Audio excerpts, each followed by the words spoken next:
An excerpt from a fiction piece called Snow Day, and her favorite holiday dessert are the holiday Hershey Kisses.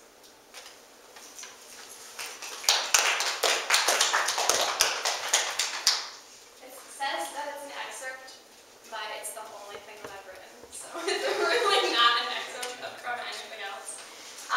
It was for my writing style class. I had Austin Bunn, and he gave me rules that I couldn't break, and so it was really fun writing this.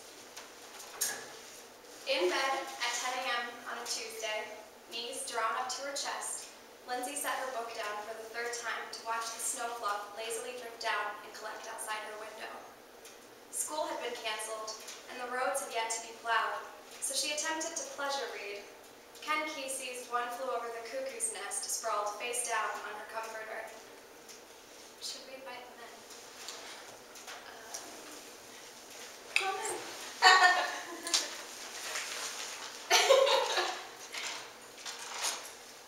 What's up? Hey, come to our reading. What's going on? We're We gotta do some study. Yeah, we gotta study. Yeah, right? Figured I'd see what was coming in. Me too. It's gonna be a great YouTube video. Okay, so Ken Kesey's One Flew Over the Cuckoo's Nest sprawled face down on her comforter. She grabbed it by the cover and reread the autobiography, but no further. Normally, Lindsay would never read a book from which a movie was based, especially not a film starring Jack Nicholson, but her boyfriend swore it was genius. Jesse was far from genius, but he was funny and cute and cuddly like a teddy bear or Seth Rogen, and he was smart enough to ask Lindsay out. The dryer in the laundry room below were rumbled as Lindsay's mother put another load of whites in the washing machine, mindful to add bleach for extra brightness. The sun hid somewhere behind layers of heavy blanket clouds, while the snow stacked upon itself, trying to achieve the world record in Tetris. 7 blocks to the north and east lived Lindsay's secret crush, Jack.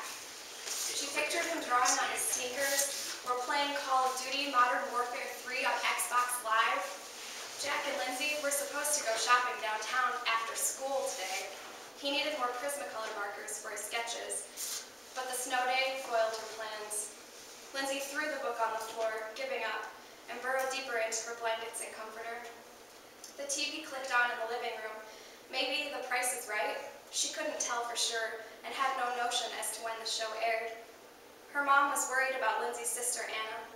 Anna and her girlfriend Becca moved to Chicago last year, which according to the morning news was 3/10 out of power. The heavy snow had torn down power lines in several sectors of the city and its outlying regions.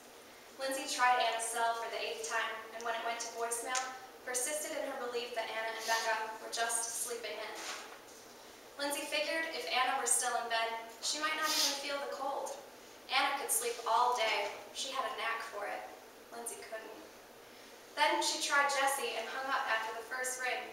When he called her back within a minute, she threw the vibrating phone on the floor as if it were a serpent that had bitten. She hated caller ID and cell phones, hated the physical evidence of her indecision. Lindsay wanted to get breakfast downtown, which was normally a 10 to 15-minute walk.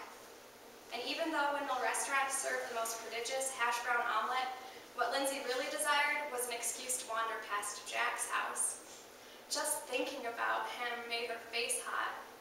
Somewhere in the back of Lindsay's closet hid a pair of white snow pants.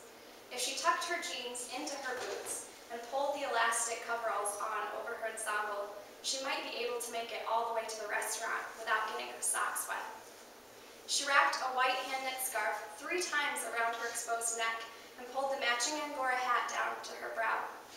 A glance in the mirror proved she looked not unlike the Stay Puft Marshmallow Man. Lindsay started overheating in the confines of her room, in part because of impure thoughts, and vociferated to her mother, who was folding clothes on top of the dryer, that she was leaving and would be back in a few hours. From the front porch, the sidewalks were indiscernible, but a few tire tracks loomed at the center of the street where a brave, or asinine, soul had dared to traverse. Lindsay took a running jump, bounding over all 4 steps, and landed with a laughing roll somewhere above the front walk. She felt like a kid again. Clumps of snow hung limp and snarled in her long hair and clung to the rounded tips of her mittens. From the west, the direction of the nearby park, came the high-pitched squeals of small children. They must have been in the midst of a snowball fight, hiding behind their snow fort walls, hurling snot-sheathed ice balls at each other, or laying against the side of the hill, briskly flapping arms and legs to form snow angels, while eagerly scanning the sky for a snow bow.